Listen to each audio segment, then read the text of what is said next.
नमस्कार दोस्तों, एक बार आप सबका फिर से बहुत-बहुत स्वागत है आप सभी के अपने यूट्यूब चैनल डियर गुरुजी पर।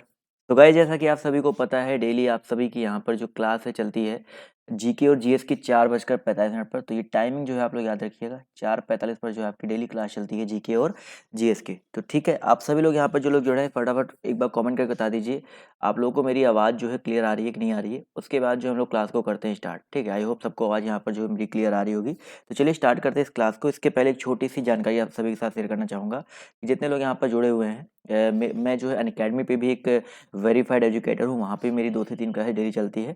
तो आप लोग अनअकैडमी का लर्निंग ऐप डाउनलोड कर सकते हैं। वहाँ पर मेरी क्लासेस का जो फ़ायदा है बिल्कुल फ्री में उठा सकते हैं। साथ ही साथ दोस्तों अगर आप लोग फुल कंप्लीट तैयारी करना चाहते हैं यूपी के किसी भी एग्जाम की, तो आप लोग प्लस पे ही जुड़ सकते हैं। प्लस पे जुड़ने का बेनिफिट आपको क्या मिलेगा, जैसे मान लीजिए आप आरओ एआरओ की तैयारी कर रहे हैं, तो आरओ एआरओ की तैयारी कर रहे हैं या यूपी पीएससी की तैयारी कर रहे हैं, तो उसमें क्या होता है प्री होता है, प्लस मेंस होता है, इंटरव्यू होता है। तो ये सारी चीज़ें जो है आपको वहाँ पर तैयारी करवाई जाएगी और कोई एक एजुकेटर नहीं है, वहाँ पर 30 से 40 ऐसे एजुकेटर्स हैं जो कि बिल्कुल परफेक्ट हैं और इस लेवल में काफ़ी आगे जा चुके हैं, वो आपको तैयारी करवा रहे हैं। तो अगर आप लोग प्लस पे जुड़ना चाहते हैं तो सिंपली आपको यूपी पीसी कैटेगरी में आपको जाना है। आपको 6 महीने, 12 महीने या 24 महीने कोई भी कोर्स परचेज करना है और इस कोड का यूज करना है। इस कोड की मदद से आप लोग प्लस में भी जो है ज्वाइन हो सकते हैं। ठीक है, तो चलिए स्टार्ट करते हैं आज की इस क्लास को।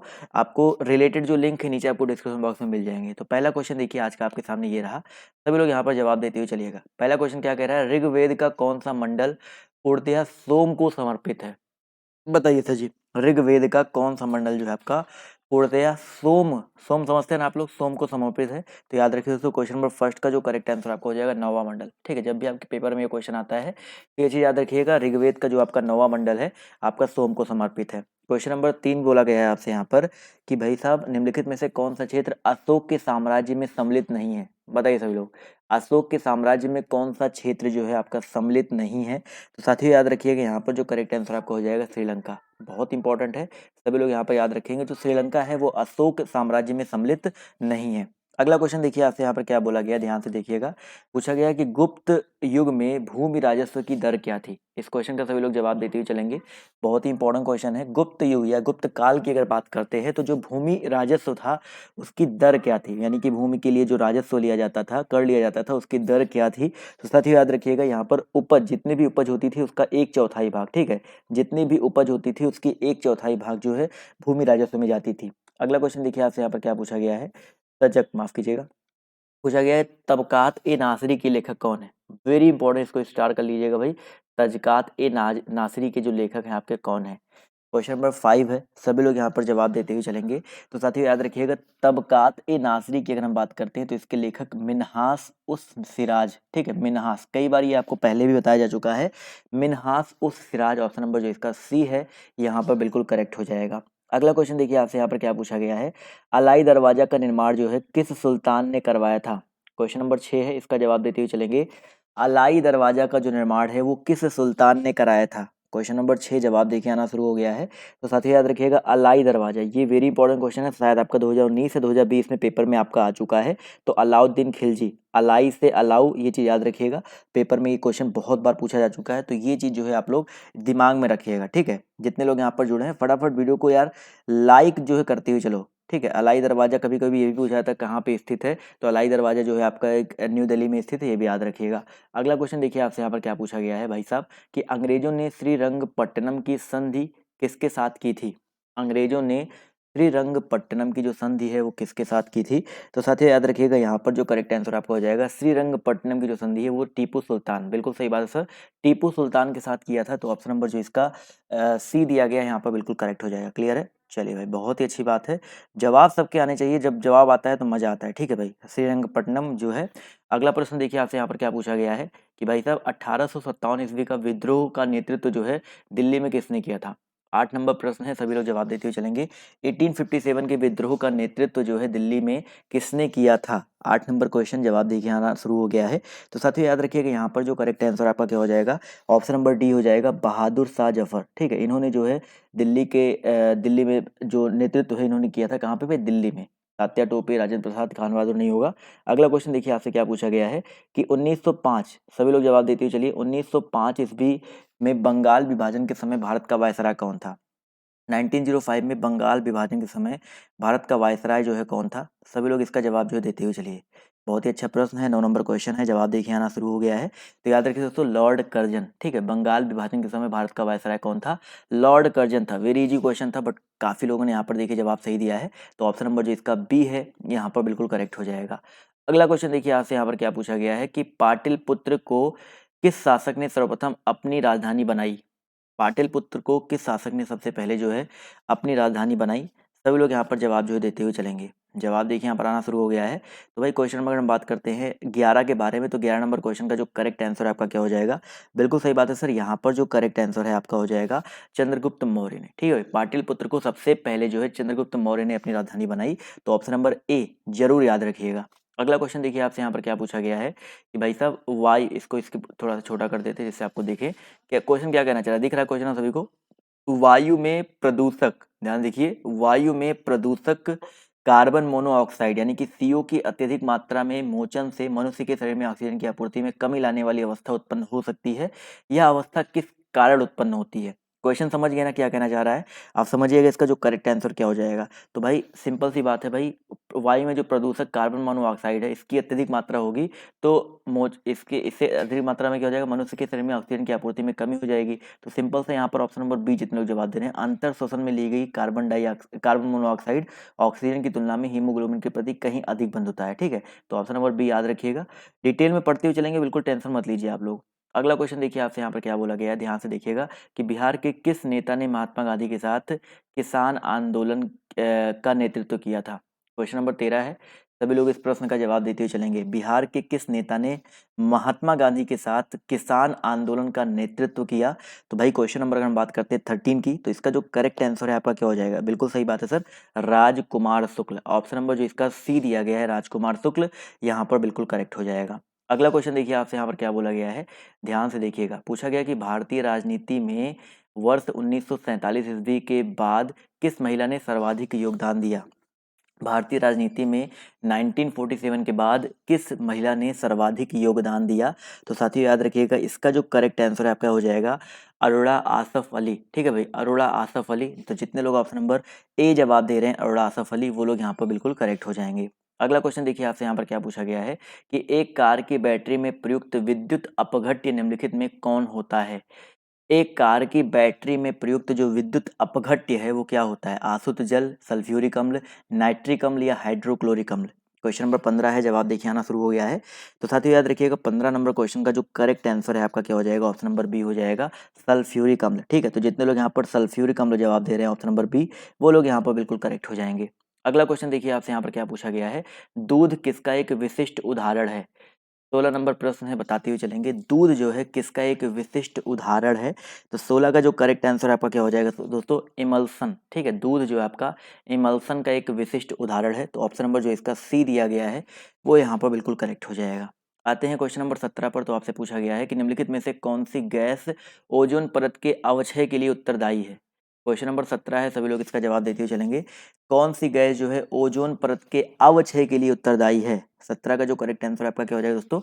क्लोरोफ्लोरोकार्बन। ठीक है दोस्तों, याद रखिएगा क्लोरोफ्लोरोकार्बन है जो है ये ओजोन परत के अवक्षय के लिए उत्तरदायी है। तो ऑप्शन नंबर जो इसका डी है यहाँ पर बिल्कुल करेक्ट हो जाएगा।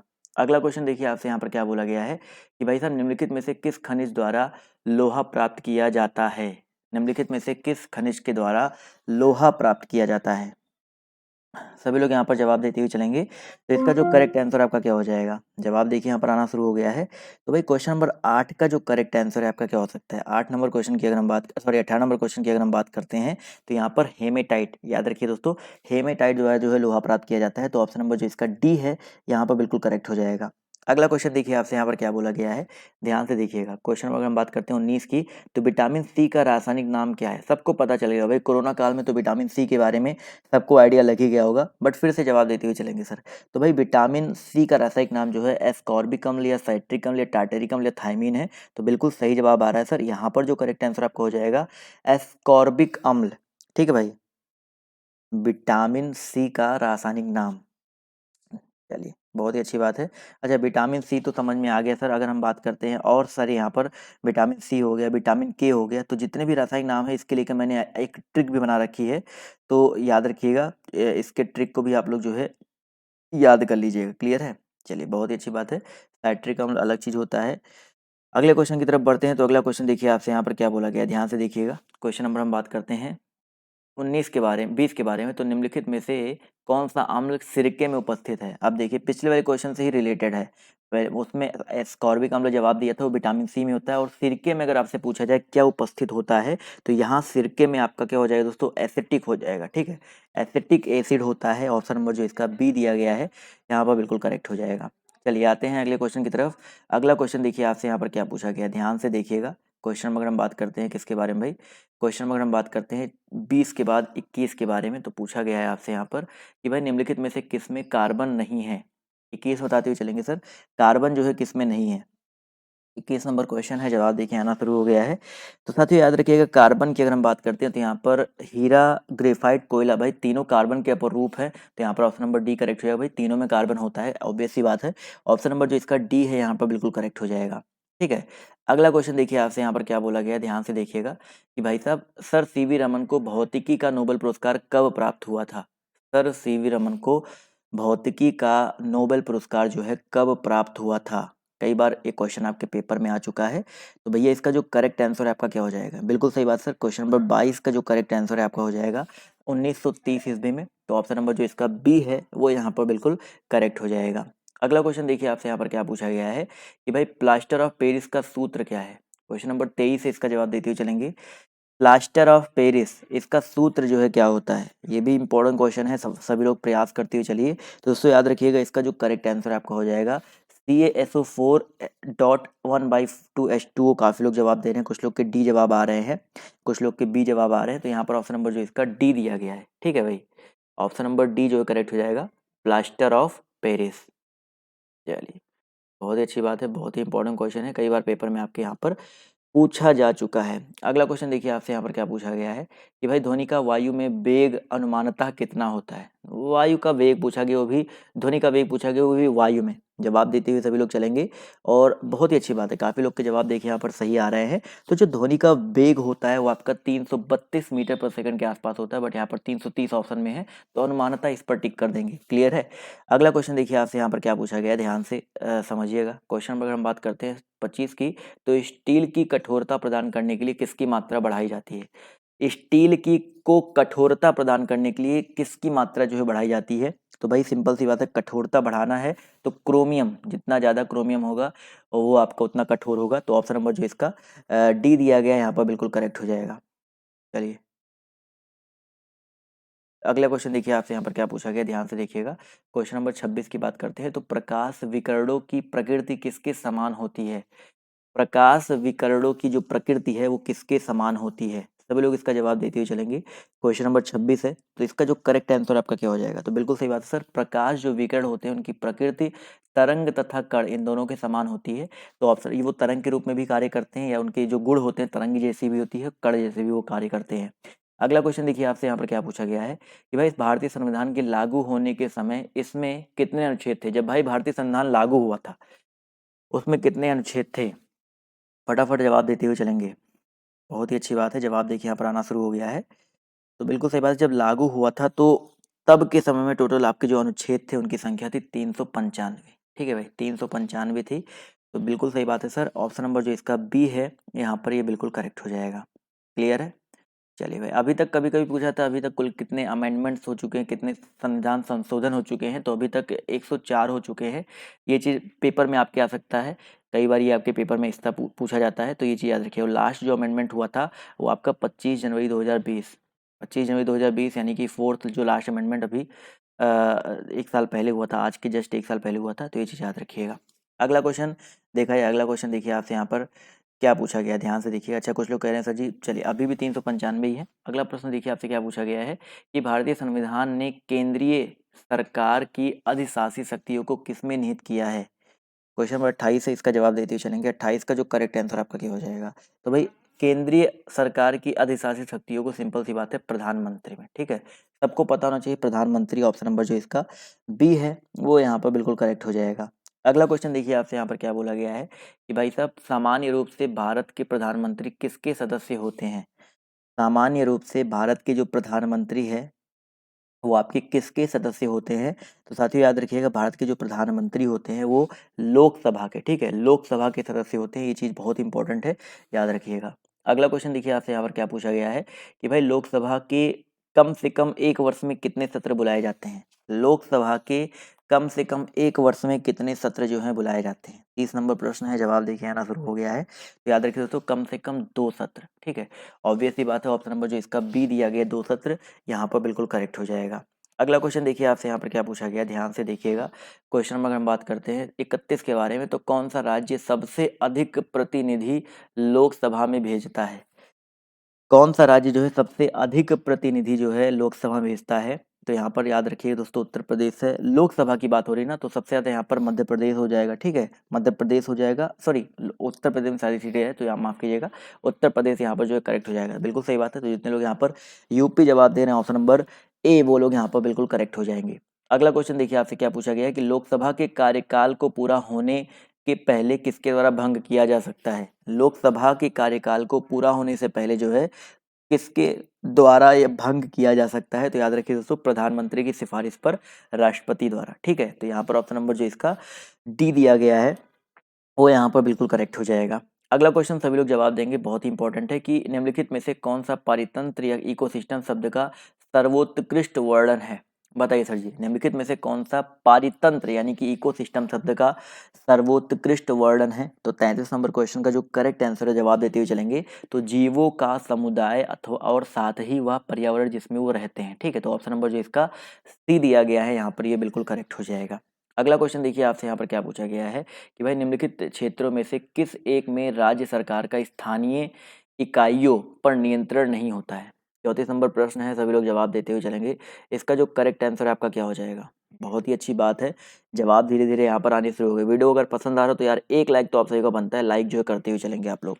34 नंबर प्रश्न है, जवाब देखिए यहाँ पर हो जाएगा नागरिकों की शिकायतें, ठीक है भाई। लोकल बॉडीज पर नियंत्रण नहीं होता है, स्थानीय इकाई, तो नागरिकों की शिकायतें, ऑप्शन नंबर जो इसका ए दिया गया है यहाँ पर बिल्कुल करेक्ट हो जाएगा। अगला क्वेश्चन देखिए आपसे क्या पूछा गया है भाई, निम्नलिखित में से सबसे बड़ा एकल साधन कौन सा है? निम्नलिखित में से सबसे बड़ा एकल साधन जो है कौन सा है जिसमें भारत में राजस्व कर से सरकार को आय प्राप्त होता है? सबसे बड़ा पूछा गया जिसमें भारत में राजस्व कर से जो है सरकार को आय प्राप्त होता है। तो बिल्कुल सही बात है सर, यहाँ पर जितने लोग जवाब दे रहे हैं उत्पाद शुल्क, ठीक है। तो जितने लोग यहाँ पर उत्पाद शुल्क जवाब दे रहे हैं ऑप्शन नंबर ए, वो लोग यहाँ पर बिल्कुल करेक्ट हो जाएंगे। अगला क्वेश्चन देखिए आपसे यहाँ पर क्या बोला गया है कि भाई साहब निम्नलिखित में से कौन सा केंद्रीय सरकार का कर नहीं है? 37 नंबर क्वेश्चन है, इसका जवाब देते हुए चलेंगे। सर केंद्रीय सरकार का कर कौन सा नहीं है? तो याद रखिए दोस्तों, यहाँ पर आय कर केंद्रीय सरकार का कर है, उत्पाद शुल्क मैंने अभी बताया, सीमा शुल्क भी है, बट यहाँ पर भूमि राजस्व की बात करते हैं। भूमि राजस्व ऑब्वियस सी बात है सर, ये केंद्रीय सरकार का कर नहीं होता है, राज्य सरकार का होता है। तो ऑप्शन नंबर जो इसका बी है यहाँ पर बिल्कुल करेक्ट हो जाएगा। अगला क्वेश्चन देखिए आपसे क्या पूछा गया है कि पूर्ण स्वराज संकल्प को भारतीय राष्ट्रीय कांग्रेस के लाहौर अधिवेशन में किसने प्रस्तुत किया था? पूर्ण स्वराज की बात हो रही है, पूर्ण स्वराज का नारा किसने दिया था सभी को पता है, लेकिन यहाँ पर पूर्ण स्वराज का नारा किसने दिया था? वो बाल गंगाधर तिलक जी थे। लेकिन यहाँ पर क्या पूछा गया है कि पूर्ण स्वराज संकल्प को भारतीय राष्ट्रीय कांग्रेस के लाहौर अधिवेशन में किसने प्रस्तुत किया था? तो प्रस्तुत किया था जेएल नेहरू ने, ठीक है। ये चीज याद रखिएगा, जवाहरलाल नेहरू, ऑप्शन नंबर जो इसका बी है यहाँ पर बिल्कुल करेक्ट हो जाएगा। अगला क्वेश्चन, यहाँ पर बीजी तिलक इसलिए दिया गया जिससे आप लोग कंफ्यूज होकर के बीजी तिलक टिक करके आओ, क्योंकि सबको पता होता है पूर्ण स्वराज का नारा बीजी तिलक ने दिया है। अगला क्वेश्चन पूछा गया कि हिंदुस्तान सोशलिस्ट रिपब्लिकन आर्मी के संस्थापक नेताओं में से निम्नलिखित में से कौन एक शामिल थे? हिंदुस्तान सोशलिस्ट रिपब्लिकन आर्मी के संस्थापक की बात हो रही ना, जवाब देते हुए सभी लोग चलेंगे। 40 नंबर प्रश्न का जो करेक्ट आंसर क्या हो सकता है? तो याद रखिए दोस्तों, भगत सिंह, ठीक है। जितने लोग यहाँ पर भगत सिंह जवाब दे रहे हैं ऑप्शन नंबर बी, वो लोग यहाँ पर बिल्कुल करेक्ट हो जाएंगे। अगला क्वेश्चन देखिए आपसे यहाँ पर क्या पूछा गया है भाई साहब कि स्वराज हमारा जन्मसिद्ध अधिकार है और मैं इसे लेकर रहूंगा, यह वक्तव्य किससे संबंधित है? क्वेश्चन नंबर 41 है, इसका जवाब देते हुए चलेंगे। भाई स्वराज्य जो है हमारा जन्म सिद्ध अधिकार है और मैं इसे लेकर रहूंगा, यह वक्तव्य किससे संबंधित है? 41 नंबर क्वेश्चन है, जवाब जो है सभी लोग देते हुए चलेंगे। तो इसका जो करेक्ट आंसर है आपका क्या हो सकता है? बिल्कुल सही बात है सर, यहाँ पर बाल गंगाधर तिलक, ठीक है। तो जितने लोग यहाँ पर जवाब, अब देखिए स्वराज वाली बात आ गई ना, तो यहाँ पर बिल्कुल सही बात है, बाल गंगाधर तिलक जो यहाँ पर बिल्कुल करेक्ट हो जाएगा। अगला क्वेश्चन देखिए आपसे यहाँ पर क्या बोला गया है, ध्यान से देखिएगा कि भाई साहब मोपला विद्रोह जो है किस वर्ष हुआ था? क्वेश्चन नंबर हम बात करते हैं, 1 मिनट रुक जाइए, चलिए काम ही नहीं करता है। मोपला विद्रोह जो है किस वर्ष हुआ था? फटाफट बताते हुए चलेंगे। क्वेश्चन नंबर 42 है। जवाब देखिए इसका करेक्ट आंसर क्या हो जाएगा। जवाब देखिए यहाँ पर आना शुरू हो गया है। तो भाई 42 नंबर क्वेश्चन का जो करेक्ट आंसर आपका हो जाएगा 1921। ठीक है, मोपला विद्रोह जो है 1921 में हुआ था, तो ये चीज़ जो है याद रखिएगा। अगला क्वेश्चन देखिए आपसे यहाँ पर क्या बोला गया है, ध्यान से देखिएगा। क्वेश्चन नंबर 42 के बाद 43 की बात करते हैं। तो अगस्त 1932 के रेंजे मैकडोनाल्ड के सांप्रदायिक पंचायत द्वारा पहली बार किसके लिए एक पृथक निर्वाचक समूह बनाया गया? 43 नंबर क्वेश्चन है, जवाब देते हुए चलेंगे। तो इसका जो करेक्ट आंसर आपका क्या हो सकता है दोस्तों? आपका अछूत। ठीक है, अछूत। जितने लोग जवाब दे रहे हैं ऑप्शन नंबर सी, वो लोग यहाँ पर बिल्कुल करेक्ट हो जाएंगे। अगला क्वेश्चन देखिए आपसे यहाँ पर क्या बोला गया, ध्यान से देखिएगा कि भाई साहब भारत सरकार नियम 1935 ने किसकी समाप्ति की? बताइए सर जी, भारत सरकार अधिनियम 1935 ने किसकी समाप्ति की? प्रांतीय स्वायत्तता, प्रांतीय द्वैध शासन, संघीय संरचना या केंद्रीय सरकार? 44 नंबर क्वेश्चन है, जवाब देखिए यहाँ पर आना शुरू हो गया है। तो इसका जो करेक्ट आंसर है आपका क्या हो जाएगा दोस्तों? आपका ऑप्शन नंबर बी हो जाएगा, प्रांतीय द्वैध शासन। ठीक है, तो जितने लोग यहाँ पर ऑप्शन नंबर बी जवाब दे रहे हैं वो लोग यहाँ पर बिल्कुल करेक्ट हो जाएंगे। अगला क्वेश्चन देखिए आपसे यहाँ पर क्या बोला गया, ध्यान से देखिएगा। क्वेश्चन नंबर हम बात करते हैं 44 के बाद 45 की। तो स्वराज आम जनता के लिए होना चाहिए, केवल वर्गों के लिए नहीं, इस सूत्र की घोषणा जो है किसने की? स्वराज जो है आम जनता के लिए होना चाहिए, केवल वर्गों के लिए नहीं, इस सूत्र की जो घोषणा है वो किसने की थी? जवाब देते सभी लोग चलेंगे। तो सी आर दास, बिल्कुल सही बात है। जितने लोग यहाँ पर ऑप्शन नंबर ए जवाब दे रहे हैं, बहुत कम लोग के जवाब देखिए आज सही हो रहे हैं, तो ऑप्शन नंबर ए वाले यहाँ पर बिल्कुल करेक्ट हो जाएंगे। अगला क्वेश्चन देखिए आपसे यहाँ पर क्या पूछा गया है कि अखिल भारतीय कांग्रेस कमेटी ने भारत छोड़ो प्रस्ताव कब पास किया? अखिल भारतीय कांग्रेस कमेटी ने भारत छोड़ो प्रस्ताव जो है कब पास किया? तो दोस्तों याद रखिएगा, इसका जो करेक्ट आंसर आपका हो जाएगा 1942 में। ठीक है, 1942 में जो है पास हुआ था। तो ऑप्शन नंबर जो इसका डी है यहाँ पर बिल्कुल करेक्ट हो जाएगा। अगला क्वेश्चन देखिए आपसे क्या पूछा गया है कि भारतीय संसद में थोड़ा सा इसके, हाँ चलिए, भारतीय संसद में कार्य स्थगन प्रस्ताव का उद्देश्य है सार्वजनिक क्या उद्देश्य है? भारतीय संसद में कार्य स्थगन प्रस्ताव का उद्देश्य क्या है? फटाफट यहाँ पर बताते हुए चलेंगे। तो पहला ऑप्शन दिया गया सार्वजनिक महत्व के किसी महत्वपूर्ण मामले पर चर्चा की अनुमति मांगना। तो स्थगन प्रस्ताव मतलब, तो भाई बिल्कुल सही बात है। यहाँ पर ये ऑप्शन जो दिया गया ऑप्शन नंबर ए, ये यहाँ पर बिल्कुल करेक्ट हो जाएगा। इसी तरह अगला क्वेश्चन देखिए आपसे यहाँ पर क्या पूछा गया, ध्यान से देखिएगा कि भाई साहब स्वामी सहजानंद का संबंध बिहार के किस आंदोलन से था? स्वामी सहजानंद का जो संबंध है बिहार के किस आंदोलन से था? बहुत ही इंपॉर्टेंट क्वेश्चन है, देखते हैं कितने लोग यहाँ पर जवाब जो है देते हैं। तो 49 नंबर क्वेश्चन का जो करेक्ट आंसर आपका क्या हो जाएगा? बिल्कुल सही बात है सर, ऑप्शन नंबर सी हो जाएगा किसान। ठीक है, तो जितने लोग यहाँ पर किसान जवाब दे रहे हैं ऑप्शन नंबर सी, वो लोग यहाँ पर बिल्कुल करेक्ट हो जाएंगे। चलिए दोस्तों आते हैं अगले क्वेश्चन की तरफ। अगला क्वेश्चन देखिए आपसे यहाँ पर क्या पूछा गया, ध्यान से देखिएगा कि भाई साहब भारतीय न्याय नयाचार यानी कि प्रोटोकॉल के अनुसार अग्रता क्रम में निम्नलिखित में से सबसे पहले कौन है? चलिए भाई, क्वेश्चन नंबर आपका यहाँ पर देखिए 50 दिया गया, सभी लोग जवाब देते हुए चलेंगे। अग्रता क्रम में जो है कौन है? तो यहाँ पर क्वेश्चन नंबर 50 की अगर हम बात करते हैं, भारतीय प्रोटोकॉल के अकॉर्डिंग अग्रता क्रम में निम्नलिखित में से सबसे पहले जो कौन आता है? तो इसका जो करेक्ट आंसर है आपका क्या हो जाएगा? ऑप्शन नंबर ए, बी, सी या डी? जवाब देखिए कुछ लोग के आ रहे हैं ऑप्शन नंबर सी आ रहे हैं, यानी कि अपने राज्य में जो राज्यपाल होता है। ठीक है, भारत के राष्ट्रपति ऐसा कुछ नहीं होता है। तो जितने लोग यहाँ पर अपने राज्य के राज्यपाल जवाब दे रहे हैं ऑप्शन नंबर सी, वो लोग यहाँ पर बिल्कुल करेक्ट हो जाएंगे। अगला क्वेश्चन देखिए आपसे यहाँ पर क्या बोला गया, ध्यान से देखिएगा। क्वेश्चन नंबर हम बात करते हैं 50 के बाद 51 की।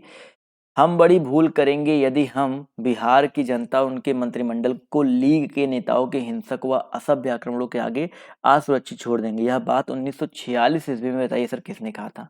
ये जो कथन कहा गया है, ये कथन जो है किसका कथन था और किसने कहा था? बहुत ही अच्छी बात है, काफी लोग के जवाब सही आ रहे हैं। सरदार पटेल, बिल्कुल सही बात है, सरदार पटेल। जितने लोग जवाब दे रहे हैं ऑप्शन नंबर डी, वो लोग यहाँ पर बिल्कुल करेक्ट हो जाएंगे।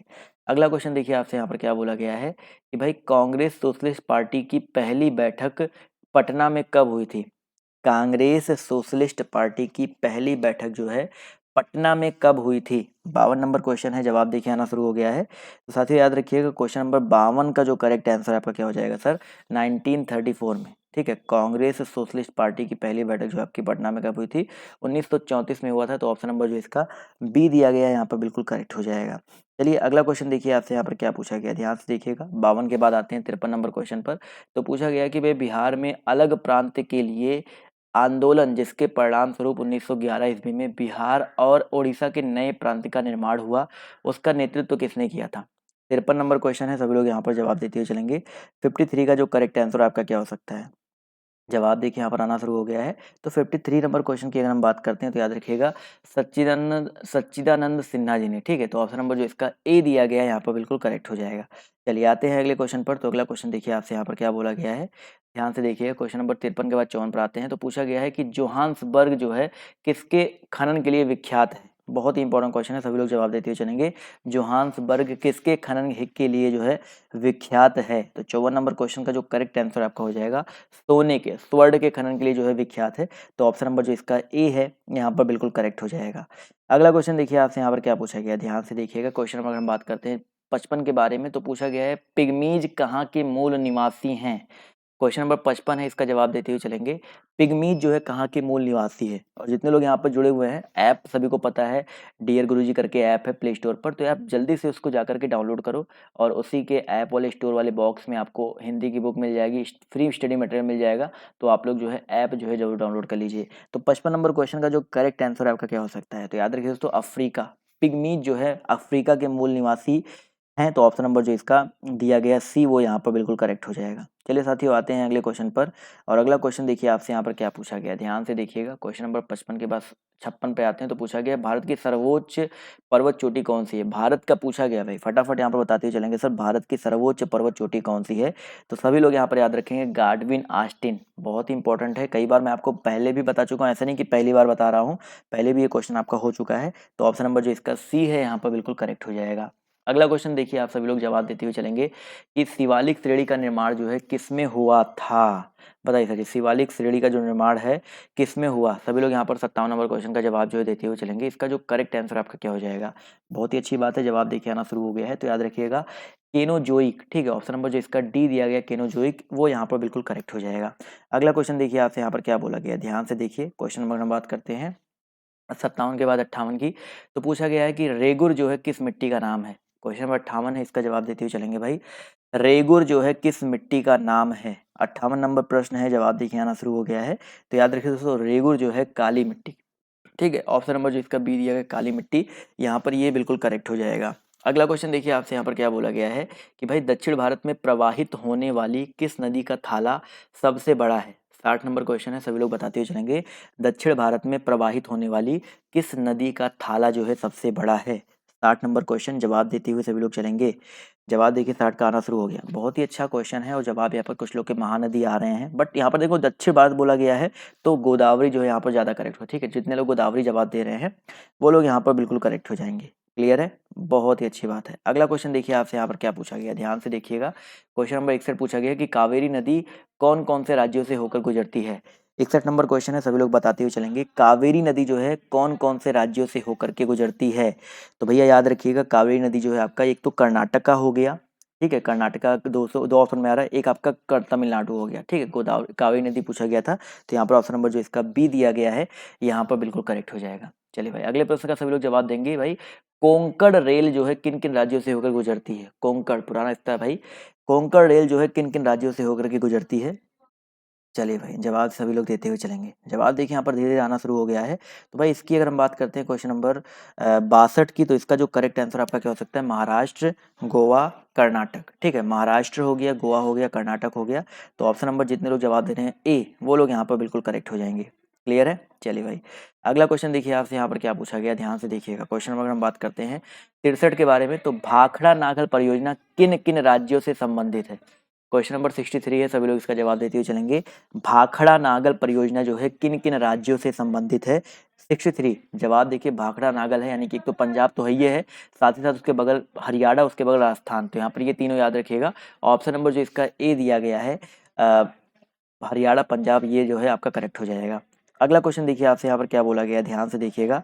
अगले क्वेश्चन की अगर हम बात करते हैं, समझिएगा, बहुत ही इंपॉर्टेंट क्वेश्चन है। क्वेश्चन नंबर 64 बोला गया है कि अलाउद्दीन खिलजी ने सैनिक विभाग की कार्यप्रणाली को और अधिक सुचारू रूप से बनाने के लिए क्या सुधार किया? बताइए सर जी, अलाउद्दीन खिलजी ने सैनिक विभाग को सैनिक विभाग की कार्य प्रणाली को और अधिक सुचारू बनाने के लिए क्या क्या सुधार किए? तो सिंपल सी बात है, यहाँ पर जो करेक्ट आंसर सभी लोग जवाब देते चलेंगे। सैनिकों की व्यवस्थित विवरणिका तैयार की, घोड़ों को दागने की प्रथा हो गई, सैनिकों को नगद भुगतान, बिल्कुल सही बात है। यहाँ पर ऑप्शन नंबर डी जितने लोग जवाब दे रहे हैं वो लोग यहाँ पर बिल्कुल करेक्ट हो जाएंगे। क्लियर है? चलिए अगले क्वेश्चन पे आते हैं। तो अगला क्वेश्चन पूछा गया है कि अलाउद्दीन ने मेवाड़ को राजा रतन सिंह की रानी पद्मिनी को प्राप्त करने के लिए चित्तौड़ पर आक्रमण किया। इस कहानी को स्पष्ट तौर पर किसने वर्णित किया है? देखिए सर, पूरी कहानी यहाँ पर दी गई है कि अलाउद्दीन ने मेवाड़ के राजा रतन सिंह की रानी पद्मिनी को प्राप्त करने के लिए चित्तौड़ पर आक्रमण किया था, और इस कहानी को स्पष्ट तौर पर किसने वर्णित किया है? तो दोस्तों याद रखिएगा, इस कहानी को स्पष्ट रूप से जो है किसने वर्णित किया है? मलिक मोहम्मद जायसी जी ने पद्मावत में। अलाउद्दीन खिलजी और राजा रतन सिंह मूवी भी आ चुकी है उसके ऊपर। राजा रतन सिंह का वो क्या बोलते हैं, शाहिद कपूर, और अलाउद्दीन खिलजी सबको पता है कौन बना था। अगला क्वेश्चन देखिए आपसे, यहाँ पर क्या पूछा गया है कि जब कंपन करने वाली वस्तु को किसी बाह्य अनावर्ती सोर्स से ऊर्जा देकर उसके स्वाभाविक कंपनों को बनाए रखा जाए तो यह कंपन क्या कहलाते हैं? देखिए सर, क्वेश्चन नंबर 67 है, इसका जवाब जो है देते हुए चलेंगे। इसका जो करेक्ट आंसर आपका क्या हो सकता है? फटाफट यहाँ पर जवाब देते हुए चलिएगा, और 5:30 बजे, ठीक है, 5:30 बजे टाइमिंग याद रखिएगा आप सभी की। अनअकैडमी पे भी क्लास चलेगी, वैसे टाइमिंग हो ही रहा है, तो जल्दी से इसको खत्म करते हैं। तो 67 का जो करेक्ट आंसर आपका क्या हो जाएगा? पोषित कंपन। ठीक है, तो जितने लोग यहाँ पर पोषित कंपन जवाब दे रहे हैं वो लोग यहाँ पर बिल्कुल करेक्ट हो जाएंगे। अगला क्वेश्चन देखिए आपसे, यहाँ पर क्या पूछा गया है, ध्यान से देखिएगा कि भाई साहब निम्नलिखित में से कौन सा कथन सत्य नहीं है? चारों ऑप्शन पढ़िए तभी आप जवाब दे सकते हो। तो पहला कथन दिया गया, अलाउद्दीन खिलजी का नाम अली गुरसप था। तो क्वेश्चन नंबर 68 का पहला ऑप्शन बिल्कुल सही है। जौनपुर नगर की स्थापना फिरोज शाह तुगलक ने की थी, बिल्कुल सही बात है। इसके अलावा दिल्ली सल्तनत में अमीर वर्ग सुल्तान की शक्ति को नियंत्रित करने में मुख्य भूमिका निभाते थे, ये भी सही है। और सल्तनत काल में अमीर वर्ग में केवल तुर्क शामिल थे, ये गलत बात है भाई। तुर्क के अलावा यहाँ पर बहुत सारे लोग शामिल थे, तो ऑप्शन नंबर जो इसका डी है वो यहाँ पर जो है गलत हो जाएगा। क्लियर है? चलिए भाई अगला क्वेश्चन देखते हैं आपसे, यहाँ पर क्या पूछा गया, ध्यान से देखिएगा। दक्षिण अफ्रीका में किसने रंग भेद नीति के विरुद्ध लंबा संघर्ष किया? क्वेश्चन में 69 है, सभी लोग बताते हुए चलेंगे। रंग भेद नीति के विरुद्ध सबसे लंबा संघर्ष किसने किया था? तो सबको पता है भाई, तो वहाँ पर पूजे भी जाते हैं एक प्रकार से। तो यहाँ पर नेल्सन मंडेला, जितने लोग यहाँ पर नेल्सन मंडेला जवाब दे रहे हैं, ऑप्शन नंबर, ये दक्षिण अफ्रीका के गांधी भी बोले जाते हैं, तो ऑप्शन नंबर जो इसका डी है यहाँ पर बिल्कुल करेक्ट हो जाएगा। एक और क्वेश्चन देखते हैं आपसे, यहाँ पर क्या पूछा गया है कि विशेष आर्थिक क्षेत्र यानी कि स्पेशल इकोनॉमिक जोन SEZ अधिनियम कब प्रभावी हुआ? 70 नंबर क्वेश्चन है, सभी लोग जवाब देते हुए चलेंगे। इसका जो करेक्ट आंसर आपका क्या हो सकता है? बहुत ही अच्छा प्रश्न है, बहुत ही सारे लोग देखिए यहाँ पर जवाब दे रहे हैं, तो साथियों याद रखिएगा, इसका जो करेक्ट आंसर है आपका क्या हो जाएगा? इसका जो करेक्ट आंसर है आपका हो जाएगा ऑप्शन नंबर सी, 2006 में। ठीक है, इसका PDF जो है आप लोग जाकर के जरूर डाउनलोड कर लीजिएगा, विथ आंसर की के साथ जो मैंने इसका PDF जो है दे दिया है, तो PDF डाउनलोड करना मत भूलिएगा। ठीक है, तो आज की इस क्लास में सिर्फ इतना ही, और आप सभी से रिक्वेस्ट है अगली क्लास में जो है अनअकैडमी जो क्लास चलेगी उसमें जो है जरूर आइए, क्योंकि वहाँ पर जो है इंपॉर्टेंट चीज़ें मैं आपको करवाने वाला हूँ। ठीक है, तो तब तक आप लोग जाइए, टेलीग्राम से जुड़िए, इंस्टाग्राम से जुड़िए, जहाँ पर आपको इंपॉर्टेंट चीज़ें मिलती रहेंगी। तो आज की इस क्लास में सिर्फ इतना ही, अभी के लिए बाय बाय, टेक केयर, जय हिंद, जय भारत। मिलते हैं आप सभी से नेक्स्ट वीडियो में।